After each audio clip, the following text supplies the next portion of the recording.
Welcome to the AC 24/7 Top Story Countdown. We'll guide you through the biggest news of the day. Our focus, advocating our rights, advocating equality, advocating health, and advocating Earth. Here's our pick for number 4. We put our hands on them literally in the nick of time. An armed gunman bent on mass murder stopped inside this church in Northern Virginia Sunday morning, police say. We thwarted a diabolical plot to kill many churchgoers.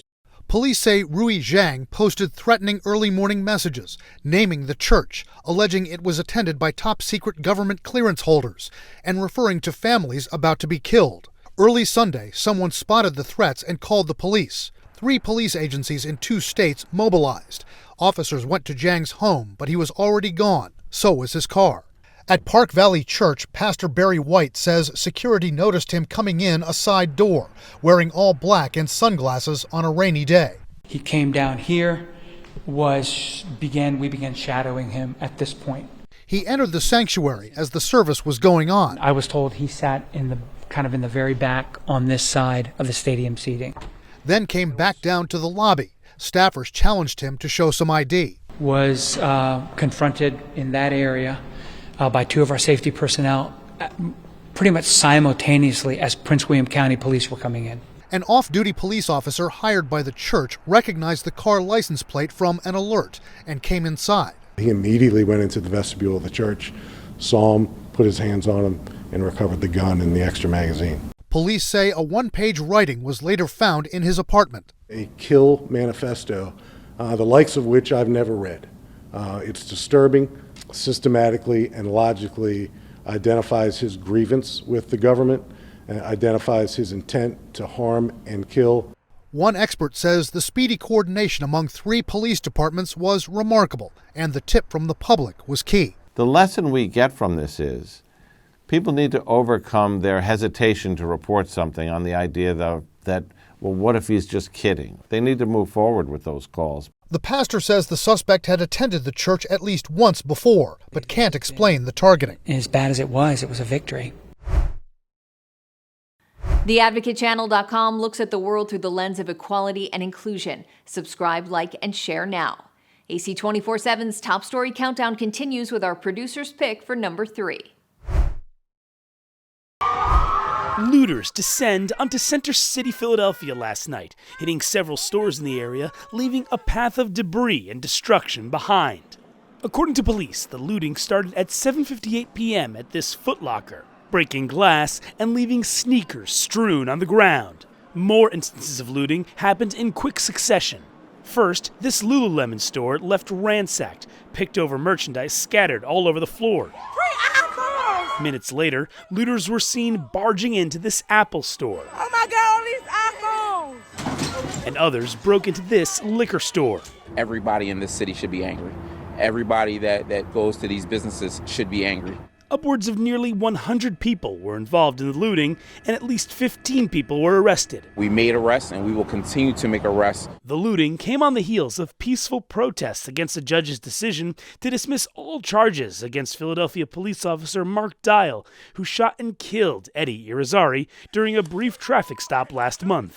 Police Commissioner John Stanford said he believes the looters were not motivated by the Dial case. This had nothing to do with the protest. What we had tonight was a bunch of criminal opportunists take advantage of a situation. Like the Advocate Channel on Facebook for the best way to get updated stories that advocate for equality, justice, our rights, and more. AC 24/7 continues with today's top 2 pick.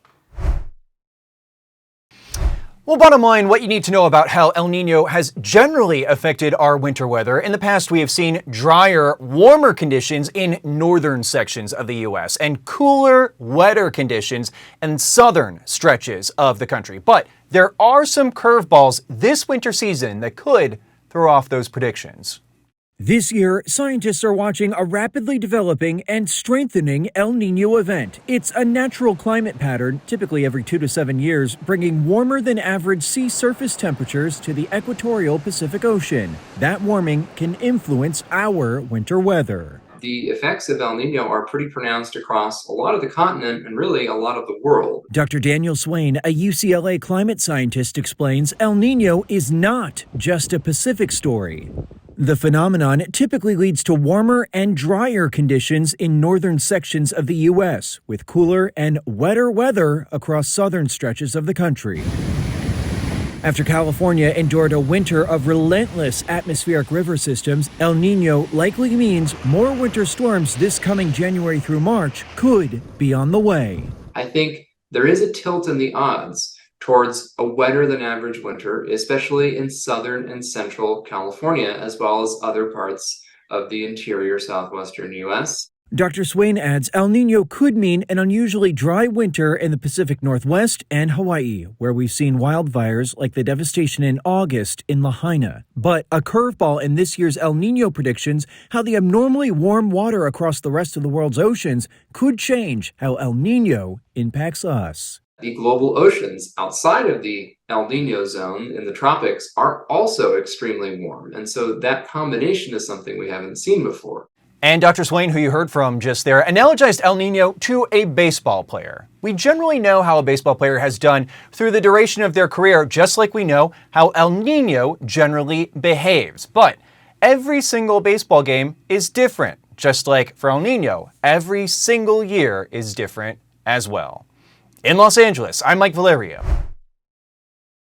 Follow the Advocate channel on Twitter and Instagram to stay updated on stories that matter every day. We're now at our #1 story of the day. Take a look. Remember, prosecutors get it wrong sometimes.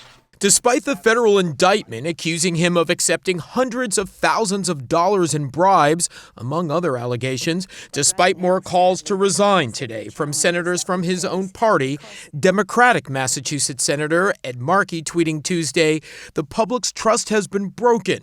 Fellow New Jersey Senator Cory Booker saying in a statement, "He has stated he will not resign, but I believe this is a mistake." Despite all the calls to go, Senator Bob Menendez has said he's not going anywhere. To those who have rushed to judgment, you have done so based on a limited set of facts. Perhaps given the political climate, few should be surprised by Menendez's defiance.